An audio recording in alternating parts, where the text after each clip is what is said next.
ಬರೀರಿ ಡಿ.ಕೆ. ಶಿವಕುಮಾರ್ ಅವ್ರಿಗೆ. ಏನು ಬರ್ರಿ ಅಂದ್ರೆ ರಾಹುಲಣ್ಣ ಇದು ಬೇರೆ ಐತೆ ಇದ ಏನ್ ಅರ್ಜಿ ಬರ್ರಿ ಅಂದ್ರೆ ಒಂದು 3 ತಾಸು ಸಾಕು ಬರೀ ಚುನಪ್ಪ ಪೂಜಾರಿಗೆ ಸಿಎಂ ಮತ್ ಸಹಿ ಮಾಡೋ ಅವಕಾಶ ಪಟ್ಟು ಬಿಡತ್ ಹೇಳ್ಬೇಕು. ನಾವ್ ಏನೂ ಮಾಡಂಗಿಲ್ಲ, ಮತ್ತೆ ನಿಮ್ಮದೇನು ₹1 ಸಹಿತ ತರಂಗಿಲ್ಲ. ಇಲ್ಲ ನಮ್ಮ ಗಾಡಿಯಾಗ ಡೀಸೆಲ್ ಹಾಕೊಂಡು ಮನ್ಯಾಗ ಬುತ್ತಿ ಕಟ್ಕೊಂಡು ಹೋಗಿ ಇಬ್ರು ಕೂಡ ಊಟ ಮಾಡಿ ಸಂಪೂರ್ಣ ಕರ್ನಾಟಕದಾಗ ರೈತನ ಸಾಲ ಮನ್ನಾ ಆಗ್ಬೇಕು. ಕೊನೆಯದ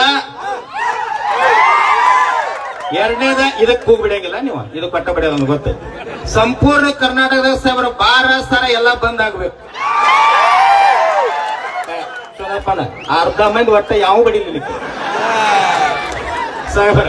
ಸೋಮ ಅಗಲದೈತ ಬಡಿತಾರೆ ಇವ್ರು 6:30 ಆದ್ರೆ ಇವ್ರು ಯಾರೋ ಕೈ ಎತ್ತಂಗಿಲ್ಲ. ಯಾಕಮ್ಮ ನೀವು ಖುಷಿ ಇರ್ತೀರ ಅದು ಬಂದಾದ ಮನ್ಯಾನ ರೊಕ್ಕ ಹೆಚ್ಚು ಉಳಿತಾವ್. 3ನೇದೈತಿ ಆಲ್ಮಟ್ಟಿ ಒಂದ್ ಎತ್ತರ ಮಾಡಿ ಎಲ್ಲೆಲ್ಲಿ ಏನೇನು ಕರ್ನಾಟಕದ ಪರಿಹಾರ ಅದಾವಲ್ಲ ಎಲ್ಲಾ ಕೊಟ್ಟ ಒಳಗಿಂದೆಲ್ಲ ಖಾಲಿ ಮಾಡಿ 2,86,000 ಹುದ್ದೆ ಖಾಲಿ ಅದಾವ ಎಲ್ಲ ಅದ್ರಟ್ ನೇಮಕ ಮಾಡಕ್ ಪಟ್ಟ 3 ತಾಸ್ನಾಗ ಮತ್ ಯಾವ ಬಂದ್ರು ಬದಲಾಸ್ಬಾರ್ದು ಅಷ್ಟು ಮಾಡಿ ಮತ್ ನಮ್ ಗಾಡಿಯಾಗ ತಿಲೆ ಬರ್ತೀವಿ ನಾವು. ಉಳಿಕದವ್ ಯಾವ ಕೊಡು ಏನ್ ರಾಜಕಾರಣಪ್ಪ ರಾಜ್ಯದಾಗ. ಅಲ್ಲಿ ಮನೆ ಹುಕ್ಕೇರಿ ತಾಲೂಕಿನಾಗ 45 ವರ್ಷ ಆತ್ ನೀರಾವರಿ ಇಲ್ಲ. ರಾಮದುರ್ಗದಾಗ ನೀರಾವರಿ ಇಲ್ಲ. ಆ MLA ತಿಂಗಳಾತ್ ಮನವಿ ಕೊಟ್ಟಾರ. ಅವ ಪುಣ್ಯಾತ್ಮ 2 ದಿನದಿಂದ ಹೋರಾಟ ಮಾಡೋದು ನಾಳೆ ಐತಿ ಬೆಂಗಳೂರು ಹೋಗ್ಬಿಟ್ಟ ನಾವು. ಇಲ್ಲ ತಮ್ಮ ಎದಕ್ ಬಂದ್ ಹೇಳ MLA ಅವ. ನೀವ್ ಏನ್ ಮಾಡ್ಬೇಕಂದ್ರೆ ನಿಮ್ಮದು ಒಂದ್ ತಪ್ಪದ. ಈ ವೇದಿಕೆ ಮ್ಯಾಗ ಹೇಳ್ಬಾರ್ದು ನಾವು ರಾಮದುರ್ಗದಾಗ ಏನ್ ಹೇಳಿದೀವಿ ಅಂತಂದ್ರ ಮಾಧ್ಯಮದವ್ರು ಕೇಳಿದ್ರು ಪಾಪ MLA ಬರ್ಲಿಕ್ಕೆ ಹೆಂಗ್ ಮಾಡ್ತೀರಿ ಗುರುಗಳು ಅಂತ ಕೇಳಿದ್ರು. ನಾವೇನ್ ಹೇಳಿದೀವಿ ರಾತ್ರಿ ಮಠ ಚಂದ 25,000 ಜನಸಂಖ್ಯೆ ಇತ್ತು. ರಾತ್ರಿ ಮಠ ಶಾಂತ ಹೋರಾಟ ಮಾಡ್ತೀವಿ. ನಾಳೆ MLA ಮುಂಜಾನೆ ಬರ್ಲಿಕ್ಕಂದ್ರ ರಾಮದುರ್ಗ ತಾಲೂಕ್ ಬಂದ್ ಕರೆ ಕೊಡ್ತೀವಿ. ಮುಂಜಾನೆ ಥರ್ಮಾಕೋಲ್ದಾಗ ಮೂರ್ತಿ ಮಾಡಿ MLA ಸತ್ತಪ್ಪ ಅಂತ ಪುಣ್ಯತಿಥಿ ಮಾಡ್ತೀವಿ. ಆದ್ರೆ MLA 3 ದಿನ ಬರಕ್ ಟೈಮ್ ಸಿಗ್ಲಿಲ್ಲ ಅಂದ್ರೆ 3 ದಿನ ಆದ್ಮೇಲೆ ಜಗಲಿ ಮ್ಯಾಗ ತೋತಾರಲ್ಲ ಅವಾಗ ಬೇಕಾ ಅವನ ಬರ್ಲಿ ಬೇಕಾರತ್ತೆ. ರಾತ್ರಿ ಪುಣ್ಯಾತ್ಮ ಸಾಹೇಬರ ಬೆಂಗಳೂರಿಂದ ಫ್ಲೈಟಿಗೆ ಬಂದ್ 10 ಗಂಟೆಗೆ ಬರ್ತಾನೆ ಹೇಳಪ್ಪ ಗುರುಗಳಿಗೆ ಚುನಾಪ ಕೈ ಬೇಡತ್ ಹೇಳಿದ್ರು.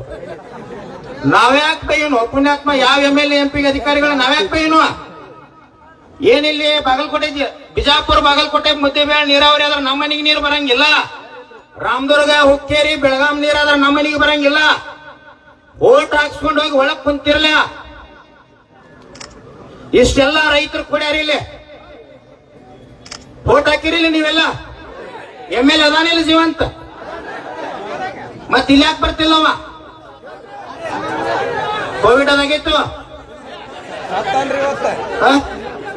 ಕಲ್ವನ್ನ ಕ್ವಾರಂಟೈನ್ ಅದು ಇಡಾರನಿಲ್ಲ.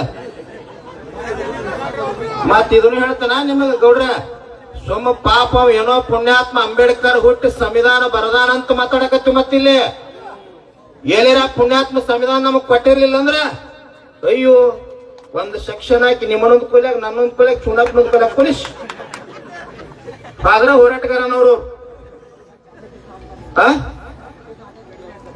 ನಮ್ಮ ಮಂದಿ ಒಂದ್ ಸಣ್ಣ ಹಳ್ಳ ಸುತ್ತ ಹಾಕಿರೋ ಅವ್ರ ಮಣಿತಾನ ಮುಚ್ಚಿ ಹೋಗ್ತಮ್ಮ. ನಮ್ಮ ಮಂದಿನೂ ಜಾಗೃತ ಆಗೈತಿ. ಈಗ ಅವಲ್ಕು ತಾಕತ್ ಬಂದೈತಿ. ಅವರು ಹಿಂದ ಮುಂದ ನಮ್ ಪೊಲೀಸ್ ಅಂತಂಬ್ರ ಗಾಡಿ ಇರ್ತಾವ ಸೆಕ್ಯೂರಿಟಿ. ನಮ್ಮದ್ ಹಂಗಲ್ಲ 24 ತಾಸು ಗೋಳೆ ಚಲನ ಇರ್ತೈತಿ. ಅದು ಬಂದ ಇಲ್ಲ ಇದಕ್ಕೆ ಹಂಗಿಲ್ಲ. ಅದಕ್ಕ ಏನ್ ಹೇಳಾಕತ್ತೀವ್ ನಾವ ಸರ್ ಅಧಿಕಾರಿಗಳ ಲಕ್ಷ್ಯಕ್ಕಿರ್ಲಿ. ಇನ್ನೊಂದ್ 4-5 ಜನ ನಮ್ಮ ಮುಖಂಡರು ಮಾತನಾಡ್ತಾರ. ನಾಗರ ಬೆಟ್ ಯೋಜನೆ ಏನಾಯ್ತು ನಮ್ಮ ಶಾಂತಗೌಡರು ಹಿಡಿತಕ್ಕಂತ ಎಲ್ಲಾ ಪಾಯಿಂಟ್ಗೆ ಸಮರ್ಪಕವಾಗಿರ್ತಕ್ಕಂತ ಉತ್ತರ ಬರ್ಬೇಕು ಸರ್. ಅಕಸ್ಮಾತ್ ಉತ್ತರ ಬರ್ಲಿಲ್ಲ ನಮಗ್ ಸಮಂಜಸ ಆಗ್ಲಿಲ್ಲ ಅಂತಂದ್ರ ತಾವೆಲ್ಲರೂ ಇಲ್ಲೇ ಕೊಂಡಿರ್ಬೇಕು. ಪ್ರಸಾದ ಐತಿ ಊಟ ಮಾಡ್ಬೇಕು. ರಾತ್ರಿ ನಮ್ ಜೊತೆ ಇರ್ಬೇಕು. ನಾಳೆ ನಿರಂತರ ಆಗ್ಬೇಕು. ಇವತ್ ರಾತ್ರಿ ಮುಂದುವರಿತಂದ್ರ MD ಅವ್ರು ಬರ್ತಾರ ರಾತ್ರಿ ತಮ್ಮ. ನಾಳೆ ಜಿಲ್ಲಾ ಉಸ್ತುವಾರಿ ಬರ್ತಾರ. ನಾಳೆ ಸಂಜೆ ಒಳಗೆ ಅನುಕೂಲ ಆದ್ರೆ ಡೆಲ್ಲಿಗೆ ಹೋಗ್ಯಾರ ಅಂತೇನೋ ಡಿ.ಕೆ. ಶಿವಕುಮಾರ್ ಅವ್ರ. ನಾಳೆ ಒಂದಿನ ಟೈಮ್ ಕೊಡು. ನಾಳೆ ಮುಂಜಾನೆ ಅವ್ರು ಬರ್ತಾರ. ನೋಡ್ರಿ MD ಅವ್ರು ಇಲ್ಲೇ ಇರ್ಬೇಕಂತ ಆಫೀಸ್ ಕಟ್ಟ್ಯಾರ. ಪಗಾರ ಕೊಟ್ಟಿವಿ, ಸವಲತ್ತು ಕೊಟ್ಟಿವಿ. ಬೆಂಗಳೂರಾಗ ಏನಾದ್ರೆ ಅವ್ರ ಕೆಲಸ ಅಲ್ರಿ. ನಾಗರಬೆಟ್ಟಿ ಎತ್ ನೀರಾವರಿ ಅದು ಕರೆಂಟ್ ಬಿಲ್ಲಿಗೆ 5 ಲಕ್ಷ ಕೊಡಾಕತ್ತೀರಿ. 5 ಲಕ್ಷ ಯಾರು ಒಪ್ಪಂದಪ್ಪ ರೊಕ್ಕದು?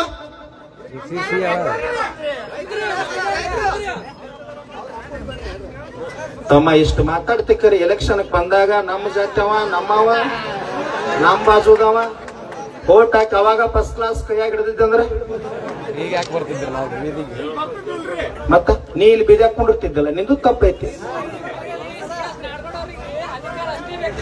ಏ ತಮ್ಮ ಹೆಸರು ಒಟ್ಟ ತಗೊಳಂಗಿಲ್ಲ. ಯಾರಿಗೆ ಚುನಪ್ಪ ನಾನು ಬೇಯಕತ್ತೀವಿ ಅಂತ ನಿನಗೂ ಗೊತ್ತೈತಿ ಅವ್ರಿಗೂ ಗೊತ್ತೈತಿ. ಹೆಸರು ಒಟ್ಟ ತಗೋಬಾರ್ದು. ಟವಲ್ದಾಗ ಹಾಕಿ ಹಿಂಗ್ ಹೋಗಿ ಹಿಂಗ್ ಬರ್ಬೇಕ ಅಷ್ಟೇ. ಬೈಬಾರ್ದು ಹಂಗೆಲ್ಲ. ಬೇಸ್ಕೊಂಡವ್ರಿಗೆ ಗೊತ್ತಿರ್ತೈತಿ, ಬೇದವ್ರಿಗೆ ಗೊತ್ತಿರ್ತೈತಿ. 19 ಕ್ಲಾಸ್ 1 ಕ್ಲಾಸ್ ಅಂತೇಳಿ ಸಂವಿಧಾನದೊಳಗೆ ಡಾಕ್ಟರ್ ಬಿ ಆರ್ ಅಂಬೇಡ್ಕರ್ ಒಂದು ವಿಧಿ ಮಾಡ್ಯಾರ. ಮುಕ್ತವಾಗಿ ಮಾತಾಡು, ಯಾರಿಗೆ ಬೇಕಾದವ್ರಿಗೆ ಹೇಳತ್ತ. ಅಂಬೇಡ್ಕರ್ ಒಂದು ಮಾತಾಡ್ಯಾರ, ಮತ್ತ ಇನ್ನೊಬ್ರು ಹೇಳ್ಯಾರ ಪೂರ್ಣಚಂದ್ರ ತೇಜಸ್ವಿ ಅಂತ ಹೇಳಿ. ಪುಂಡ ಪೋಖರಿಗಳನ್ನು ಓಟ್ ಹಾಕಿ ಆರಿಸಿ ಕೊಟ್ರಿ ಅಂದ್ರೆ ನೀವು ಬೀದಿಯಾಗ ಇಟ್ಕೊಂಡ್ರು ಪರಿಸ್ಥಿತಿ ಬರ್ತದೆ ಅಂತ ಹೇಳಿದ್ರ. ಅವ್ರ ಬುಕ್ಕಿನಾಗ ಬರ್ದಿರಿ ಇದನ್ನ, ಎಲ್ಲ ಓದಿ ನಾನು. ಇವತ್ ನಿಮ್ಮನ್ನ ನೋಡ್ರ ಸತ್ಯನ ಅನಿಸ್ತಾವ. ಸರ ಇವತ್ ಏನಾರ ತಾವು ಸಮಂಜಸವಾಗಿರ್ತಕ್ಕಂಥ ಉತ್ತರ ಕೊಡ್ಲಿಲ್ಲ ಅಂತಂದ್ರ ನಮ್ಮ ಅಧಿಕಾರಿ ವರ್ಗಕ್ಕೆ, ಪೊಲೀಸ್ ಅಧಿಕಾರಿ ವರ್ಗಕ್ಕೆ ನಾವು ವಿನಂತಿ ಮಾಡ್ಕೊಳ್ತೀನಿ. ಸರ್ ಎಲ್ಲ ಇಲ್ಲೇ ಕುಂಡಿರ್ತಾರ ಸರ್, ಅವರು ಇಲ್ಲೇ ಇರ್ತಾರ್ರಿ. ತಾವ್ ಅನ್ಕ ಊಟ ಗಿಟ್ಟ ಮಾಡಿ ರೆಸ್ಟ್ ಮಾಡ್ಸರ. ನಮ್ಮದ ನಾವು ಚುನಪ್ಪ ನಮ್ ಜಿಲ್ಲಾ ಮುಖಂಡರಿದ್ದಾಗ ಒಂದು ಸಣ್ಣ ಹಳ್ಳ ಬೀಳಂಗಿಲ್ಲ ಸರ್, ಒಂದು ಗದ್ಲಾಗಂಗಿಲ್ಲ. ಗುರ್ಲಾಪುರದಾಗ 10 ಲಕ್ಷ ಮಂದಿ ಸೇರಿದ್ರು ಸಹಿತ ಒಂದು ಸಣ್ಣ ಅನಾಹುತ ಆಗಿಲ್ಲ. ಅಂತ ಗಾಂಧಿ ತತ್ವದೊಳಗೆ ಹೋರಾಟ ನಮ್ಮ ರೈತ ಸಂಘದ ಇರ್ತದೆ ಸರ್. ಯಾವುದು ಗದ್ಲಾಗಂಗಿಲ್ಲ. ಕಾನೂನಿಗೆ ಅತಿ ಹೆಚ್ಚು ಗೌರವ ಕೊಟ್ಟಿರ್ತಕ್ಕಂಥವ್ರ ರೈತರದಾರ ಸರ್. ನಾವು ಬಹಳ ಶಾಂತಿಯುತವಾಗಿ ಮಾಡ್ತೀವಿ. ಅವ್ರು ಇನ್ನೊಂದ್ 4-5 ಜನ ನಮ್ಮ ಜಿಲ್ಲಾ ಮುಖಂಡರು ಮಾತನಾಡ್ತಾರ. ಅಧಿಕಾರಿಗಳು ಸರ್ ಎಲ್ಲ ಪಾಯಿಂಟ್ ಮಾಡ್ಕೋರಿ ಸರ್, ಅದನ್ನ ಪಾಯಿಂಟ್ ಮಾಡ್ಕೋರಿ. ಕೊನೆಗೆ ತಾವು ಉತ್ತರ ಕೊಟ್ಟು ಅದನ್ನು ಸರಿ ಮಾಡ್ತೀನಿ ಅಂದ್ರೆ ಇಲ್ಲೇ ಸಾರ್ವಜನಿಕವಾಗಿ ಹೋರಾಟ ಸರ್. ಇಲ್ಲಾಂದ್ರೆ ನಮ್ಮ ಹೋರಾಟ ನಿರಂತರವಾಗಿರ್ತದ. ನಮ್ಮ ರೈತ ಸಂಘ ರಾಜ್ಯ ಪ್ರಧಾನ ಕಾರ್ಯದರ್ಶಿಗಳು ರಾಹುಲ್ ಕುಬ್ಕಡ್ಡಿ ಈ ಹೋರಾಟವನ್ನು ಉದ್ದೇಶಿಸಿ ಮಾತನಾಡಬೇಕಂತೇಳಿ ತಮ್ಮೆಲ್ಲರ ಪರವಾಗಿ ವಿನಂತಿಯನ್ನು ಮಾಡ್ಕೊಳ್ತೀವಿ.